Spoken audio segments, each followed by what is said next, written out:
Wow, napakaganda ng bulaklak niya.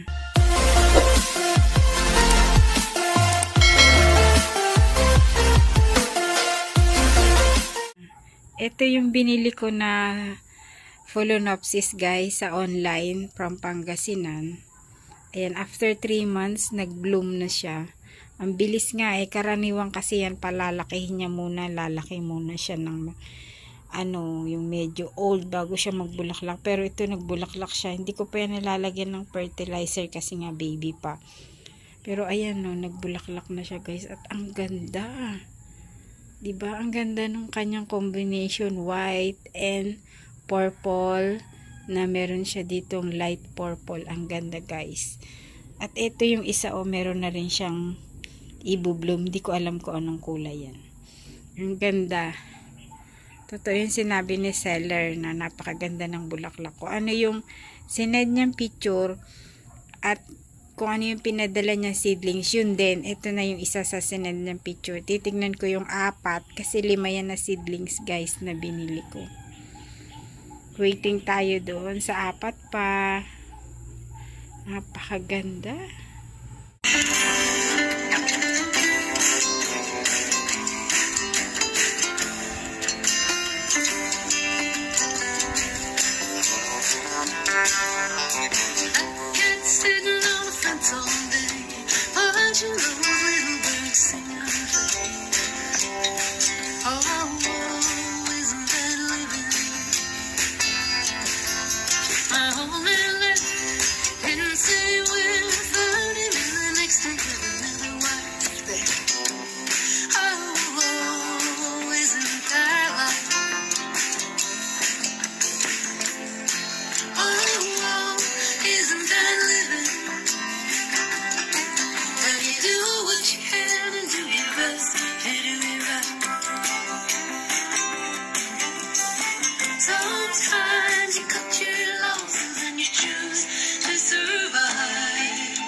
Ngayon lang nagbulaklak tong orchids nito guys. Mula nang inalagaan ko. Hindi ko lang napansin kung gano'n na ito katagal sa akin.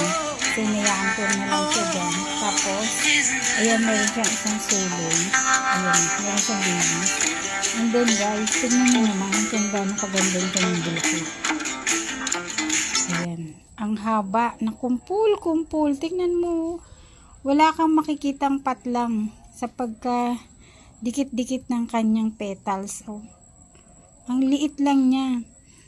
Yung kanyang pinakabulaklak guys, kung titignan mo siya, ang liit-liit. So, hindi naman super liit, pero napakaliit. Ito lang yung nakita kong maliliit na petals na orchids. Ayan, malaki pa yung 5 centimos. Ganun siya kaliit. Pero tignan mo naman guys, ang ganda ng kanyang itsura. White, and then meron siyang purple dito sa parang pinakalabi. Ayan o, napakaganda. Kaya kahit na mag-intay tayo ng matagal sa pagbubulaklak nila, sulit na sulit naman guys. Then meron pa siyang isang ibubloom na petals. Ayan. Maganda talaga siguro guys kapag marami siya. Tapos nagsabay-sabay siya magbulaklak. Napakaganda niya talaga. Ito yung kanyang babies. Siguro sa susunod na mag-bloom, magsasabay-sabay sila.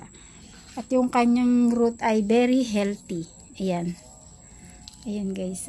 Napaka-healthy ng kanyang root. Ayan. Ganyan guys ang pag-aalaga ng orchids. Napakatagal. Mag-aantay ka ng ilang buwan before siya magbulaklak. Pero pag binigyan ka naman niya ng bulaklak, talagang napakasulit. Sulit ang paghihintay mo ng napakatagal. Ayan. Diba guys? Super ganda.